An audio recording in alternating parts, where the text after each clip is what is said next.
Pendant que je prenais ma douche, ma femme n'arrêtait pas de fouiner dans mon portefeuille. En tant qu'expert en cybersécurité, j'ai placé une carte APA avec 50 000 $.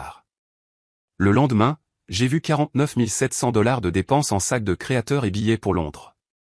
Une semaine plus tard, elle est revenue en se vantant « J'ai adoré le séjour au spa. J'ai ri parce que la carte qu'elle a utilisée. Tu fouilles encore dans mes cartes de crédit, n'est-ce pas ?» Mélissa s'est figée, mon portefeuille entre les mains. Pendant une seconde, j'ai vu quelque chose que je n'avais jamais vu auparavant, ni de la gêne, ni de la culpabilité. Du calcul. Je m'appelle Blake. J'ai 36 ans et j'attrape les gens qui volent de l'argent par voie électronique. Mélissa répétait ce manège depuis près d'un mois maintenant. Fouiller dans mon portefeuille pendant ma douche, vérifier mes relevés bancaires quand elle pensait que je ne regardais pas. Après 11 ans passés dans la cybersécurité chez Phoenix Security Solutions, je reconnais un comportement suspect quand j'en vois un. Elle a levé les yeux avec ce sourire qu'elle utilisait toujours quand elle se faisait prendre. Je cherchais juste le reçu de la quincaillerie. Tu sais comment je suis avec les dépenses. Je savais exactement comment elle était avec les dépenses. Nous vivions à Austin dans un appartement que nous pouvions à peine nous permettre, car Mélissa devait suivre le rythme de vie de son amie Sarah. La même Sarah qui postait des photos de vacances en Europe pendant que nous économisions pour des voyages en camping. Si vous aimez les histoires de trahison et la façon dont la vérité finit toujours par éclater, cliquez sur le bouton « J'aime » et abonnez-vous dès maintenant. Chaque jour apporte de nouvelles histoires, chacune plus choquante que la précédente. Les reçus de la quincaillerie sont dans le tiroir du bureau, ai-je dit. Au même endroit où ils ont toujours été. Elle a reposé mon portefeuille, mais l'angle était incorrect. Un petit détail, mais en cybersécurité, les petits détails comptent. J'enquêtais sur la fraude financière depuis des années. Vol d'entreprise, usurpation d'identité, escroquerie d'employés. Les schémas étaient toujours les mêmes. Quelqu'un obtient un accès qu'il ne devrait pas avoir. Il commence petit, teste le terrain, puis devient plus audacieux. Mélissa est montée à l'étage. J'appelle ma sœur pour Thanksgiving. Je l'ai regardée partir, puis j'ai vérifié mon portefeuille. Tout semblait normal, mais normal ne signifie pas sûr. Elle avait manipulé mes cartes, les avait étudiées, mémorisant les numéros et les codes de sécurité. La fraude financière commence toujours par une opportunité. Quelqu'un laisse ses informations exposées, ou fait confiance à la mauvaise personne. J'avais vu des mariages détruits par cela plus de fois que je ne pouvais les compter. Je suis allé à mon bureau et j'ai ouvert le logiciel de surveillance de la fraude que j'utilisais pour les démonstrations clients. Si quelqu'un prévoyait d'accéder à mes comptes sans autorisation, il allait apprendre une dure leçon. Ce soir-là, j'ai mis en place quelque chose de spécial. Une carte APA connectée à un compte contenant exactement 60 000 $. Les mêmes systèmes de surveillance que j'utilisais pour attraper les voleurs en entreprise suivraient chaque transaction. Coordonnées GPS, informations sur le commerçant, horodatage, tout le nécessaire pour monter un dossier solide. J'ai placé la carte exactement là où se trouvait habituellement ma carte de débit. 4 jours plus tard, elle avait disparu. J'ai rencontré Mélissa il y a 6 ans lors d'une conférence tech en ville. Elle terminait son diplôme de commerce et travaillait à temps partiel dans une boutique de montres de luxe. Intelligente, ambitieuse et fascinée par la sécurité financière. Mon travail la captivait. Tu es comme un détective, m'avait-elle dit lors de notre deuxième rendez-vous, mais pour les crimes financiers. À l'époque, sa curiosité semblait sincère. Elle posait des questions détaillées sur les systèmes de paiement, la détection de fraude, la surveillance des transactions. Je lui ai expliqué comment tout fonctionnait, lui ai montré des études de cas, et même fait des démonstrations de logiciels de suivi. Avec le recul, je formais mon futur adversaire. Nous nous sommes mariés 4 ans plus tard. Petite cérémonie, budget raisonnable. Mélissa aurait voulu quelque chose de plus grand, mais mon salaire chez Phoenix Security ne pouvait pas supporter le genre de mariage que Sarah avait organisé. Sarah avait épousé un entrepreneur en crypto, vivait dans une maison avec vue sur le lac, et conduisait une voiture qui valait plus que mon salaire annuel. Les comparaisons ont commencé subtilement. Des commentaires sur les vacances de Sarah, ses sacs de créateurs, les restaurants qu'elle fréquentait. Mélissa ne se plaignait jamais directement, mais le message était clair. Nous n'étions pas à la hauteur. J'ai pris du travail en freelance pour augmenter nos revenus. Des nuits tardives à aider des startups avec leur système de sécurité. L'argent supplémentaire aidait, mais ne pouvait combler le fossé entre notre vie et celle de Sarah. Mélissa a commencé à travailler plus d'heures à la boutique de montres, mais étrangement, ses fiches de paie diminuaient. Quand j'ai demandé, elle a dit que le gérant avait réduit les commissions. Ça semblait logique. Le commerce de luxe était en difficulté. Les signes avant-coureurs étaient là depuis des semaines. Des questions sur mon emploi du temps de voyage, mes réunions de travail. Des demandes informelles sur la sécurité bancaire, à quelle vitesse les transactions suspectes sont signalées, quel montant de dépenses déclenche des alertes.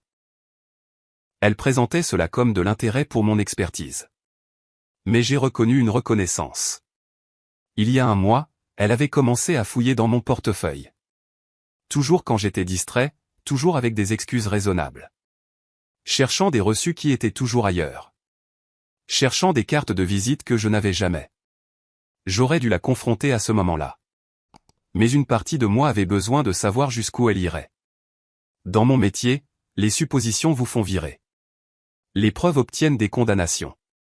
Le matin où la carte APA a disparu, Mélissa a fait des pancakes.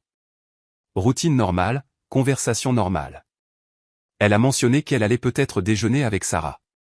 Rien de cher, a-t-elle dit en m'embrassant pour me dire au revoir. Tu sais à quel point je suis prudente.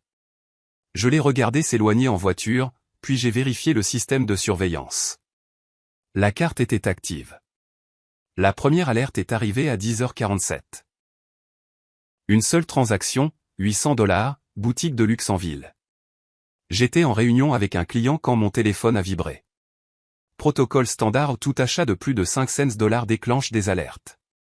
Je suis sorti et j'ai vérifié les détails. Elle avait utilisé la carte dans un magasin qu'elle avait mentionné vouloir visiter avec Sarah. Accessoires de créateur, sac à main de luxe, le genre d'endroit qui nécessite un rendez-vous. 30 minutes plus tard, une autre alerte. 3000 $. Même magasin. Puis une autre. À midi, elle avait dépensé 12 000 $ en articles de luxe, sac à main, chaussures, bijoux. Chaque achat était suivi avec des coordonnées GPS et des données d'horodatage. J'étais assis dans ma voiture, regardant les alertes s'accumuler. Ce n'était pas un achat impulsif. C'était une dépense systématique, planifiée. Elle savait exactement ce qu'elle voulait. À 13h30, tout a changé. Réservation de voyage, centre-ville d'Austin. 6 000 $ pour des billets d'avion. La transaction incluait les données des passagers et la destination. Londres, Angleterre. Classe affaires. Départ le lendemain matin. Je suis rentré à la maison et j'ai vérifié nos comptes joints. Elle n'y avait pas touché. Malin. Prendre de l'argent partagé aurait été plus difficile à expliquer. Mais la carte APA était liée à un compte dont elle ignorait l'existence. Ce soir-là, Mélissa a préparé le dîner comme si de rien n'était. A discuté de sa journée, mentionné son shopping avec Sarah, s'est plainte de la circulation. Une performance parfaite. Si je n'avais pas surveillé en temps réel, je n'aurais jamais rien soupçonné. Après le dîner, elle a fait une valise. Sarah m'a invité à une retraite bien-être, a-t-elle dit. Un truc de dernière minute. C'est elle qui invite. C'est généreux. Nous partons tôt demain. Je serai probablement parti tout le week-end. Je l'ai aidé à porter sa valise jusqu'à la voiture, je l'ai embrassée, et je l'ai regardée partir pour ce qu'elle prétendait être une retraite locale. 25 minutes plus tard, une autre alerte. Parking de l'aéroport, longue durée. Puis le silence. À 4h du matin, heure centrale, mon téléphone a explosé de notifications. Transaction après transaction, toutes depuis Londres. Hôtel, restaurant, quartier commerçant. La carte APA finançait des vacances en Europe pendant que j'étais assis dans notre appartement d'Austin, observant chaque dollar volé en temps réel. Elle pensait qu'elle me volait. Au lieu de cela, elle documentait ses propres crimes avec une précision numérique. J'ai fait du café et je me suis installé pour observer. 11 ans d'enquête sur la fraude m'avaient appris la patience. Des preuves recueillies avec soin sont des preuves qui tiennent devant un tribunal. À la fin de la semaine, elle avait dépensé près de 50 000 $ de ce qu'elle croyait être mon argent. Les alertes internationales ont commencé le deuxième jour de la retraite de Mélissa. Le système de surveillance de la fraude était conçu pour attraper des crimes sophistiqués, et il fonctionnait parfaitement. Chaque transaction déclenchait des notifications vers plusieurs bases de données au mon système de surveillance, le réseau de Phoenix Security, et les protocoles de suivi internationaux. Le mercredi, Melissa avait activé des mesures de sécurité dépassant son imagination. La carte APA n'était pas seulement surveillée par moi. Elle était signalée par des systèmes traquant les dépenses internationales suspectes et le blanchiment d'argent potentiel. Sa virée shopping à Londres a déclenché des examens automatiques par 3 unités différentes de lutte contre la criminalité financière. Le volume et le schéma au des vols en première classe payés avec une carte dormante depuis des mois, des achats de luxe totalisant des dizaines de milliers de dollars en quelques jours suggéraient soit une richesse légitime, soit une activité criminelle. Le genre de dépenses qui déclenche des signaux d'alarme dans les réseaux bancaires internationaux. Jeudi après-midi, j'ai reçu un appel de l'agent Lisa Chen du Financial Crime Enforcement Network. La même agence que je consultais sur des affaires d'entreprise. Blake, nous avons détecté une activité inhabituelle sur l'un de vos comptes surveillés, a-t-elle dit. Transaction internationale, volume élevé. Le schéma suggère une utilisation potentiellement non autorisée. J'en suis conscient, lui ai-je répondu. Cela fait partie d'une enquête personnelle. Une enquête personnelle ? Quelqu'un de mon entourage a accédé à des informations financières sans autorisation. J'ai mis en place un système de surveillance pour documenter l'étendue de la fraude. Il y a eu une longue pause. Blake, êtes-vous en train de me dire que vous menez une opération d'infiltration sur quelqu'un de votre propre foyer? Je documente un accès non autorisé à des comptes financiers.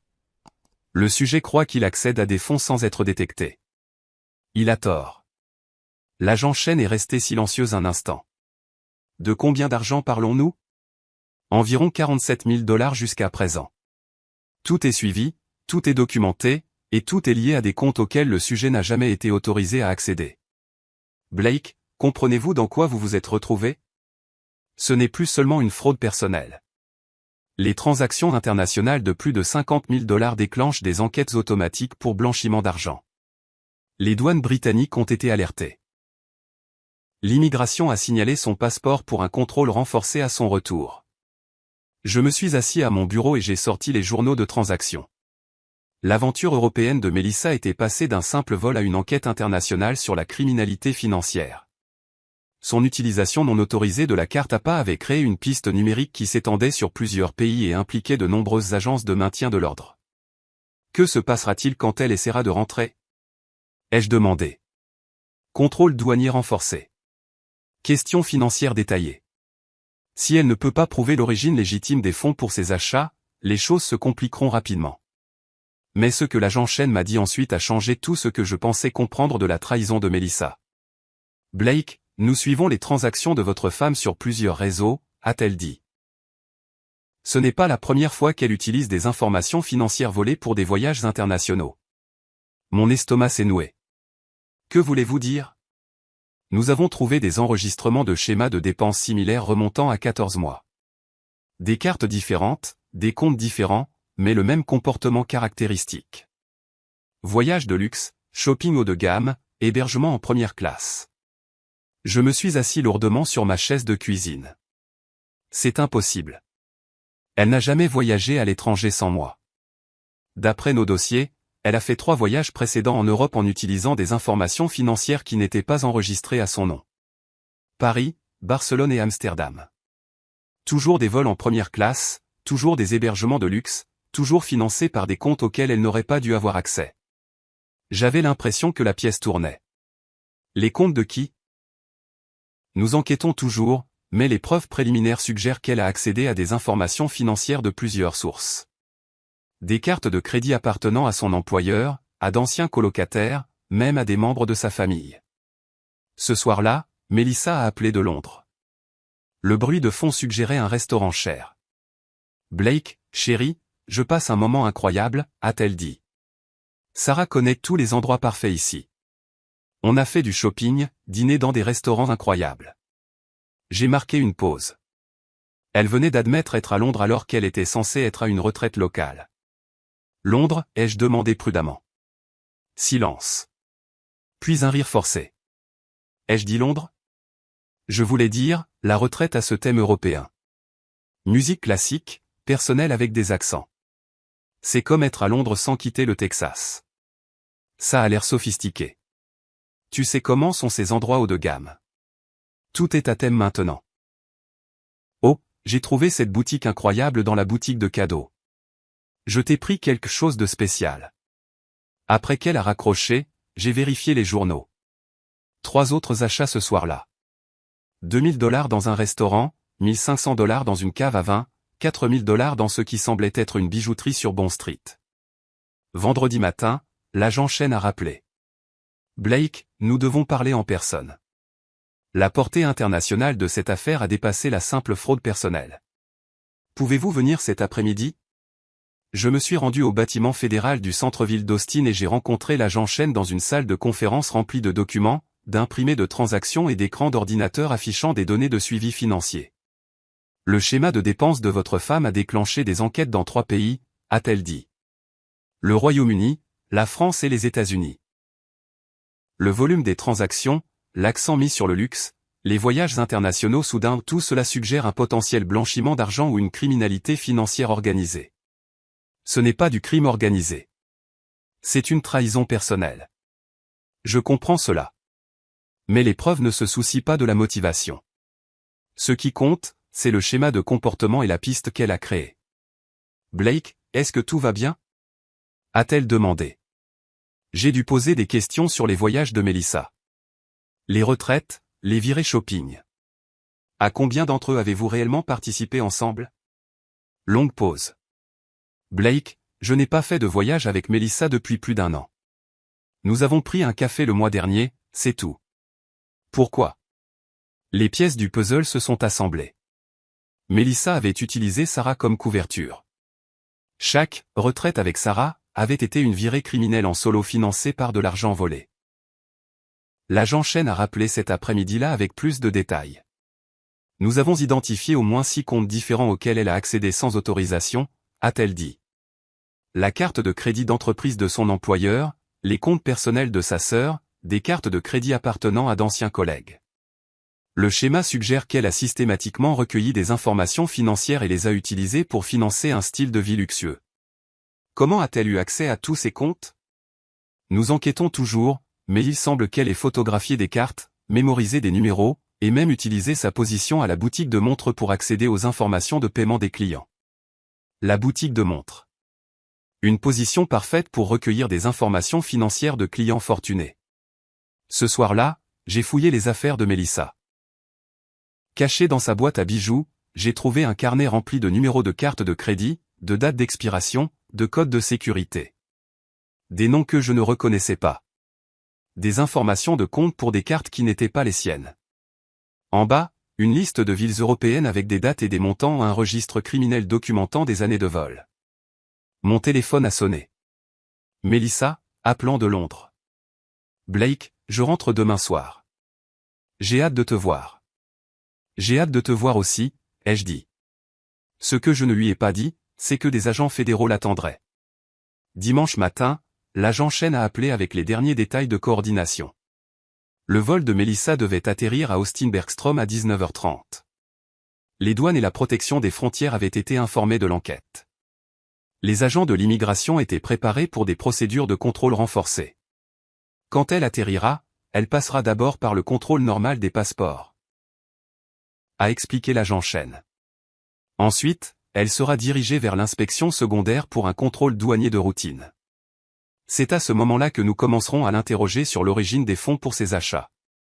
Que se passe-t-il si elle essaie de prétendre que j'ai autorisé les dépenses? Nous vérifierons cette histoire directement avec vous. Mais Blake, les preuves que nous avons recueillies suggèrent que cela va bien au-delà de l'utilisation non autorisée de vos comptes. Elle dirige une opération de fraude financière sophistiquée depuis plus d'1 an. J'ai passé la journée à préparer le retour de Melissa. J'ai nettoyé la maison, organisé les preuves que j'avais recueillies, et examiné les journaux de transactions une dernière fois. Le soir, la carte APA affichait des dépenses totales de $49,700. Chaque achat documenté, chaque transaction suivie, chaque dollar créant une nouvelle pièce à conviction pour les procureurs fédéraux. À 19h15, j'ai reçu un texto de Melissa. Je viens d'atterrir. Hâte de tout te montrer. 20 minutes plus tard, mon téléphone a sonné. L'agent Chen. Elle est en inspection secondaire maintenant. Les douanes ont trouvé pour plus de 35 000 $ de produits de luxe dans ses bagages sacs à main de créateurs, bijoux, vêtements chers. Interrogée sur l'origine des fonds, elle a affirmé que son mari lui avait donné la permission d'utiliser sa carte de crédit pour le voyage. Et vous leur avez dit? Nous vérifions son histoire maintenant. Êtes-vous prêt à faire une déclaration concernant l'autorisation de ces achats? J'ai regardé les journaux de transactions sur l'écran de mon ordinateur. 49 700 $ de frais non autorisés. Des années d'informations financières volées. Un carnet rempli de numéros de cartes de crédit appartenant à d'autres personnes. Je n'ai jamais autorisé aucune dépense. Elle a accédé à des informations financières sans permission et les a utilisées pour financer des voyages internationaux et des achats de luxe. C'est ce que nous attendions. Blake, vous devez savoir qu'elle transporte également un deuxième jeu de cartes de crédit et des noms et des numéros de compte qui ne correspondent à aucune carte enregistrée à votre domicile. Les informations de cartes volées de son carnet. Même sur son vol de retour, Melissa avait transporté des preuves de ses crimes. À 20h45, l'agent Chen a rappelé. Elle a été arrêtée pour fraude à la carte de crédit, usurpation d'identité et blanchiment d'argent international. Les preuves de votre système de surveillance, combinées aux cartes volées qu'elle portait, nous donnent un dossier fédéral solide. Que se passe-t-il maintenant? Détention fédérale, en attente de sa comparution initiale. Compte tenu de la portée internationale et des méthodes sophistiquées, elle risque une peine de prison importante.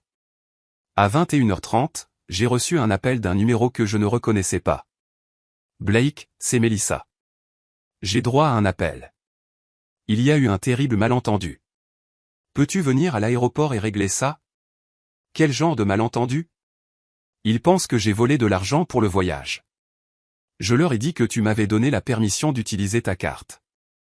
Dis-leur simplement que c'était autorisé et nous pourrons rentrer à la maison. J'ai regardé les journaux de transactions sur l'écran de mon ordinateur. 49 700 $ de frais non autorisés. Des années d'informations financières volées. Un carnet rempli de numéros de cartes de crédit appartenant à d'autres personnes. Melissa, je ne t'ai jamais donné la permission d'utiliser aucun de mes comptes. Silence au bout du fil. Blake, s'il te plaît. Je peux tout expliquer. J'en suis sûr. Garde tes explications pour ton avocat. J'ai raccroché et éteint mon téléphone. La maison semblait silencieuse pour la première fois depuis des années. La comparution initiale était prévue pour mardi matin au palais de justice fédéral du centre-ville d'Austin. J'étais assis dans la galerie lorsque Melissa a été amenée, vêtue d'une combinaison orange, les mains menottées dans le dos. La femme qui avait dépensé 50 000 $ en articles de luxe à Londres paraissait plus petite maintenant, diminuée par la réalité des accusations criminelles fédérales. L'adjointe du procureur des États-Unis, Sarah Rodriguez, a lu les chefs d'accusation à haute voix. Fraude à la carte de crédit, usurpation d'identité, blanchiment d'argent international, complot en vue de commettre des crimes financiers. Chaque accusation entraînait des peines de prison potentielles mesurées en années, pas en mois. Votre honneur, a déclaré l'avocate Rodriguez, l'accusé s'est livré à une entreprise criminelle sophistiquée s'étendant sur plus de 14 mois. Elle a systématiquement accédé à des informations financières appartenant à plusieurs victimes, a utilisé ces informations pour financer des voyages internationaux de luxe et a tenté de dissimuler ses crimes par une tromperie élaborée. L'avocat commis d'office de Melissa a demandé une libération sous caution, arguant qu'elle était une délinquante primaire ayant des liens avec la communauté. L'avocate Rodriguez a répondu en présentant des preuves de la portée internationale de ses crimes, des méthodes sophistiquées qu'elle a utilisées et des pertes financières substantielles pour plusieurs victimes. L'accusée présente un risque de fuite important, a-t-elle argumenté. Elle a démontré un schéma de voyages internationaux financés par de l'argent volé. Elle a montré une expertise dans l'accès et l'exploitation des systèmes financiers, et les preuves suggèrent qu'elle prévoyait des crimes supplémentaires au moment de son arrestation. Le juge Robert Martinez a examiné les preuves, y compris le carnet d'informations de cartes de crédit volées trouvées en possession de Melissa et les journaux de transactions détaillés de mon système de surveillance. La Cour estime que l'accusé présente à la fois un risque de fuite et un danger pour la communauté, a statué le juge Martinez. La nature systématique de ces crimes, la portée internationale et les méthodes sophistiquées employées suggèrent une forte probabilité d'activité criminelle continue si elle est libérée. La libération sous caution est refusée. Melissa m'a regardé alors qu'on l'emmenait. Je n'ai pas fait de signe de la main. À l'extérieur du palais de justice, l'agent Chen m'a remis un dossier contenant des informations sur le recouvrement financier. Les 50 000 de votre compte APA seront restitués dans les 30 jours, a-t-elle dit. Quant aux autres victimes, nous travaillons avec les forces de l'ordre international pour tracer et récupérer les fonds volés. Je suis rentré dans une maison vide et j'ai commencé à passer des appels pour changer chaque mot de passe, chaque numéro de compte, chaque information financière que Melissa avait jamais vue. 4 mois plus tard, Melissa a plaidé coupable aux accusations fédérales de crimes financiers. Les preuves étaient accablantes: les journaux de transactions de mon système de surveillance, le carnet de cartes de crédit volées, les témoignages d'autres victimes qui avaient sans le savoir financé ces aventures européennes. Elle a été condamnée à 96 mois dans une prison fédérale, suivie de 36 mois de libération surveillée. Le dédommagement a été fixé à plus de 350 000 $, représentant le montant total volé à toutes les victimes sur 14 mois d'activité criminelle. La bijouterie où elle travaillait a également fait l'objet d'une enquête. Le propriétaire, Michael Santos, a découvert que Melissa avait systématiquement photographié les cartes de crédit des clients lors des transactions, utilisant sa position pour recueillir des informations financières de clients fortunés. 4 autres victimes se sont manifestées, toutes clientes ayant fait des achats dans le magasin et découvert plus tard des frais non autorisés sur leur compte. Sarah m'a appelé après l'audience de détermination de la peine. Blake, je n'avais aucune idée de ce qu'elle faisait. Toutes ces fois où elle disait que nous voyagions ensemble, où elle nous mentait à tous les deux. Je sais. Tu n'étais pas la seule qu'elle a trompée. A-t-il quelque chose que je puisse faire? Souviens-toi juste que certaines personnes ne sont pas ce qu'elles prétendent être.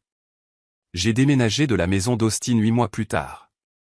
Trop de souvenirs, trop de rappels de la vie que j'avais construite avec quelqu'un qui mentait depuis le début. J'ai accepté un nouveau poste dans une entreprise de cybersécurité à Austin, spécialisée dans la prévention de la fraude financière. L'ironie ne m'a pas échappé. Les compétences qui faisaient de moi un bon chasseur de voleurs en entreprise étaient essentielles pour documenter les crimes de ma femme. La carte APA destinée à piéger une épouse suspecte a révélé une opération criminelle internationale. Parfois, la personne la plus proche de vous est celle que vous connaissez le moins.